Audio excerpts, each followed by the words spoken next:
Hi guys, welcome back to my channel. Ngasidi biryani oina chajarage aduga lollipop ahum amasu yawe. Kuire mukbang tawdabase ko. Ado kay haini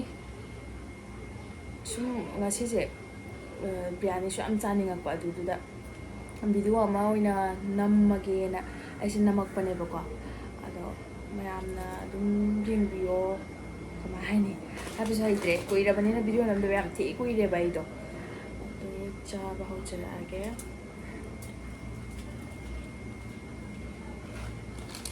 aina biryani ga si bhujia asira chaba yam haweba aina mangdasu si bhujia asira tawra chaba ko ado yam thina kamane sin chana de thina chana de ado adu de ese si da cha yana tawbane chanchirage Isi masala mayam se ai kaya hinate duki bang khai dokte biryani kubi kita suara squanda nai ai camera still laidri bako tripod habra adudu laidri ba ai yana yana bane to namak pane ba haidi yumda laiba natamina mapot macaidusu amuk loina langdaba yadeba adu first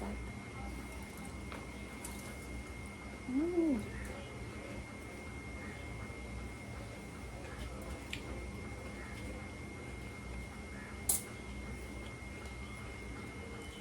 hawe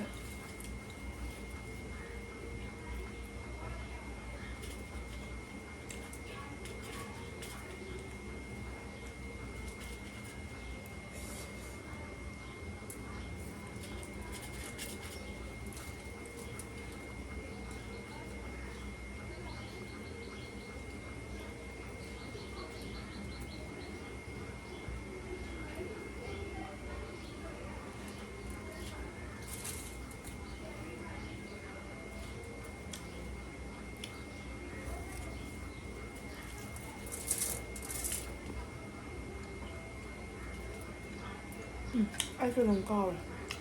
anh mua được lâu chứ anh mua được sự người mua được lâu rồi mua được lâu thì đi hao mà hao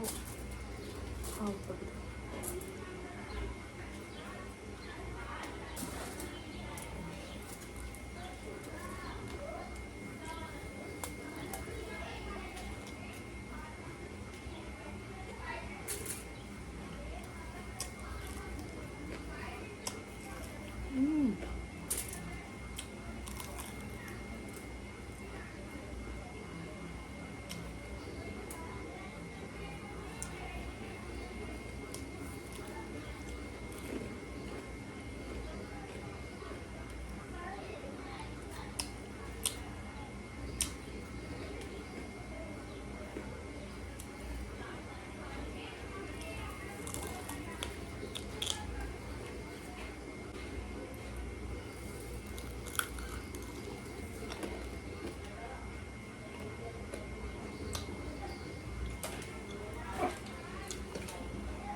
Dua, mathangda chahaning menjang lairusuna dum haibiro ai chajarakte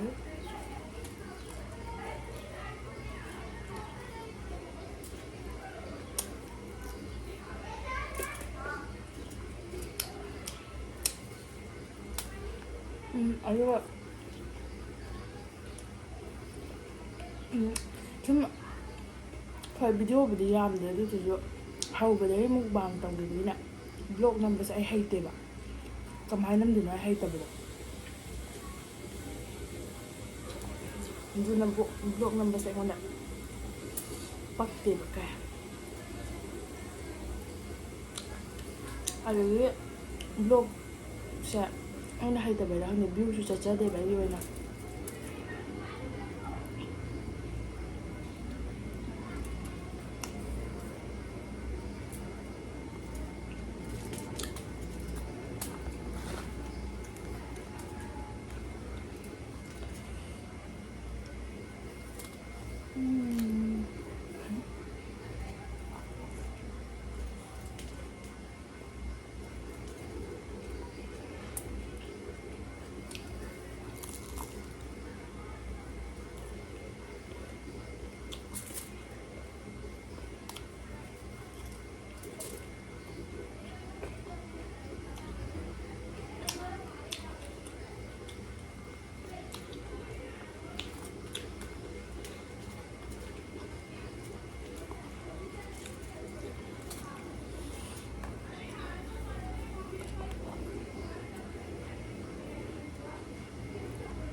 ꯅꯍꯥꯟꯒꯩꯁꯦ ꯄꯣꯝꯊꯣꯛꯑꯝꯃꯅꯤ ꯈꯔ ꯄꯣꯝꯊꯣꯛ ꯂꯩꯕꯒ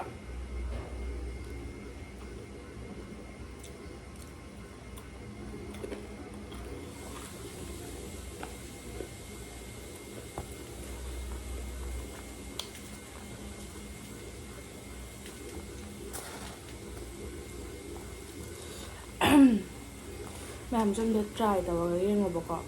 ꯕꯨꯖꯤꯌꯥꯒ ꯑꯂꯨ ꯕꯨꯖꯤꯌꯥꯗꯣ ꯑꯗꯨꯗꯨꯒ ꯀꯩꯅꯣꯒ ꯕꯤꯔꯌꯥꯅꯤꯒ ꯌꯥꯝ ꯆꯥꯟꯅꯒꯦ combination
ꯑꯩꯗꯣ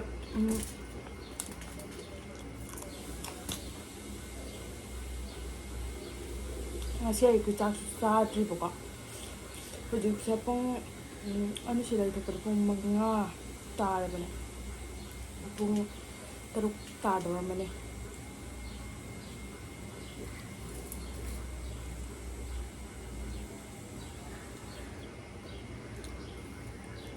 ꯇꯥꯗꯧꯔꯦ ꯑꯩꯅ ꯆꯥꯛꯀ ꯂꯥꯝꯕꯒꯤ ꯌꯥꯝ ꯊꯤꯅ ꯍꯥꯎꯕꯗꯣ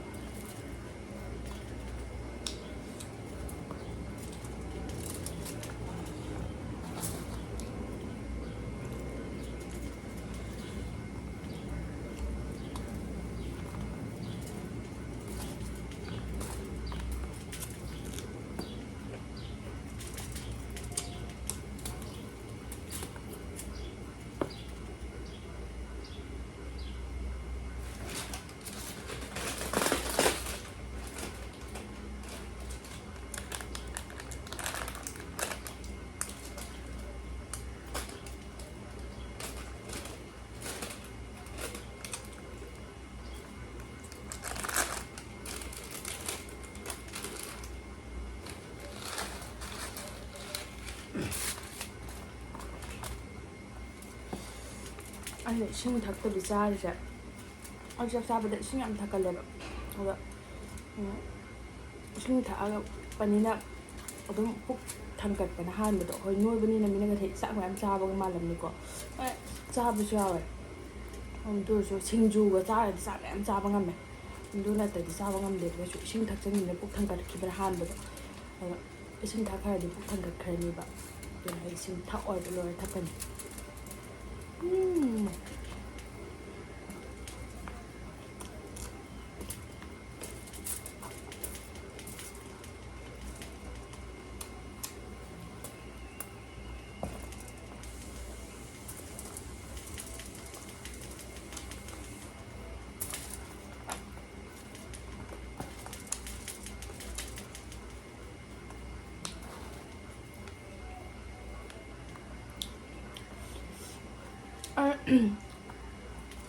ꯌꯦꯟꯁꯦ ꯕꯥꯔꯕꯤꯀ꯭ꯌꯨ ꯊꯤꯕꯅꯦꯕꯀꯣ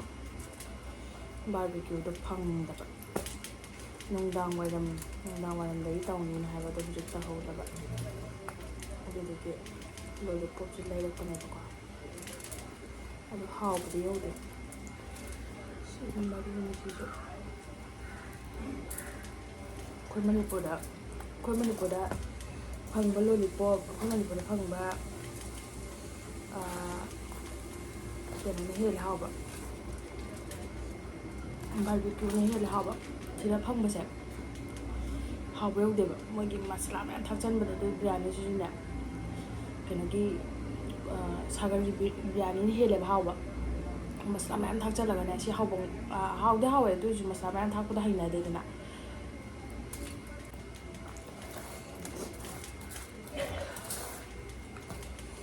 ꯂꯣꯏ ꯇꯣꯠꯁꯤꯜꯂꯒ ꯆꯥꯔꯛꯀꯦꯀꯣ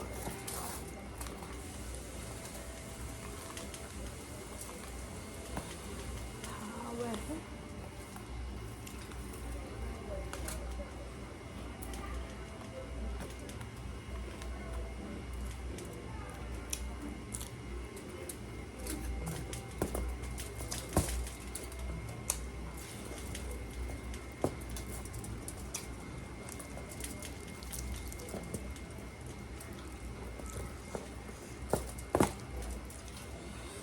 ꯁꯤꯁꯦ ꯆꯥꯔꯔꯣꯏꯒꯦ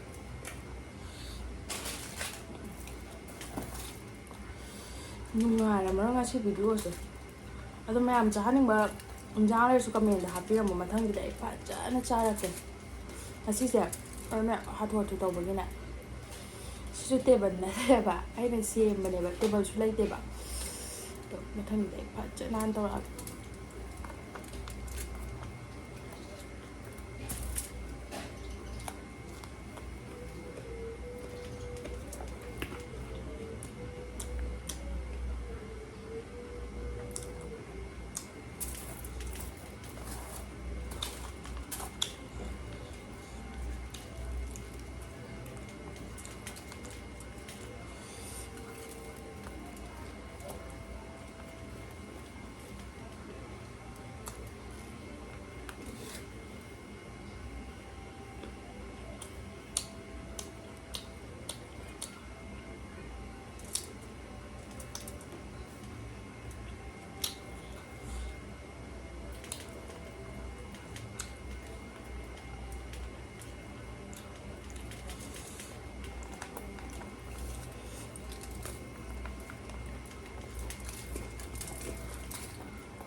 이제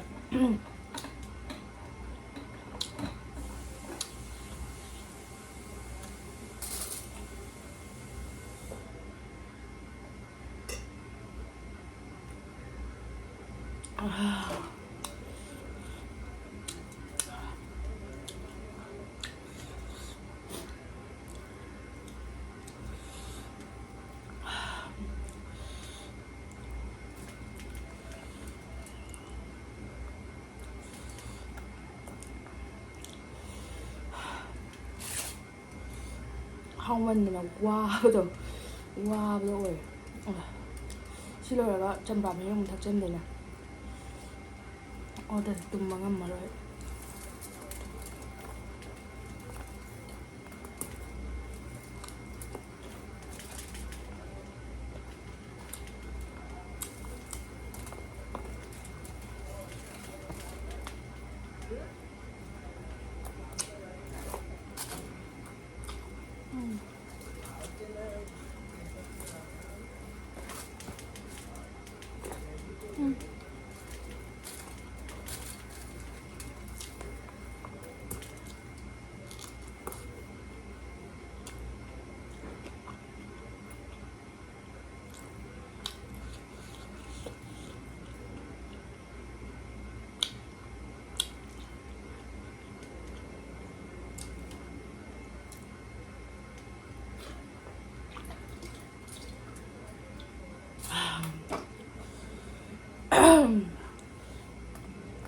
loire ma'am. ꯑꯗꯣ ꯃꯌꯥꯝꯅ ꯆꯥꯍꯟꯅꯤꯡꯕ ꯏꯟꯖꯥꯡ ꯂꯩꯔꯁꯨ ꯀꯃꯦꯟꯇ ꯍꯥꯏꯕꯤꯔꯛꯑꯣ ꯃꯩꯇꯩ ꯏꯟꯖꯥꯡ ꯑꯣꯏꯔꯁꯨ ꯑꯗꯨꯒ ꯁꯥꯒꯨꯝꯕ ꯑꯣꯏꯔꯁꯨꯀꯣ ꯑꯗꯣ ꯑꯩꯒꯤ ꯚꯤꯗꯤꯑꯣꯁꯦ ꯂꯥꯏꯛ ꯁꯤꯌꯔ ꯁꯕꯁꯀ꯭ꯔꯥꯏꯕ ꯇꯧꯕ ꯀꯥꯎꯕꯤꯒꯅꯨ ꯌꯦꯡꯉꯒꯁꯨ ꯁꯕꯁꯀ꯭ꯔꯥꯏꯕ ꯇꯧꯁꯟꯕꯤꯔꯝꯃꯣ ꯂꯥꯏꯛ ꯇꯧꯁꯟꯕꯤꯔꯝꯃꯣ ꯑꯗꯣ ꯑꯩꯁꯦ ꯁꯤꯗꯩꯗꯤ ꯚꯤꯗꯤꯑꯣ ꯆꯥꯡ ꯅꯥꯏꯅ ꯑꯗꯨꯝ ꯊꯥꯒꯠꯆꯔꯛꯑꯒꯦ ꯑꯗꯨ ꯃꯌꯥꯝ ꯂꯥꯏꯛ ꯁꯤꯌꯔ ꯁꯕꯁꯀ꯭ꯔꯥꯏꯕ ꯇꯧꯕ ꯀꯥꯎꯕꯤꯒꯅꯨꯀꯣ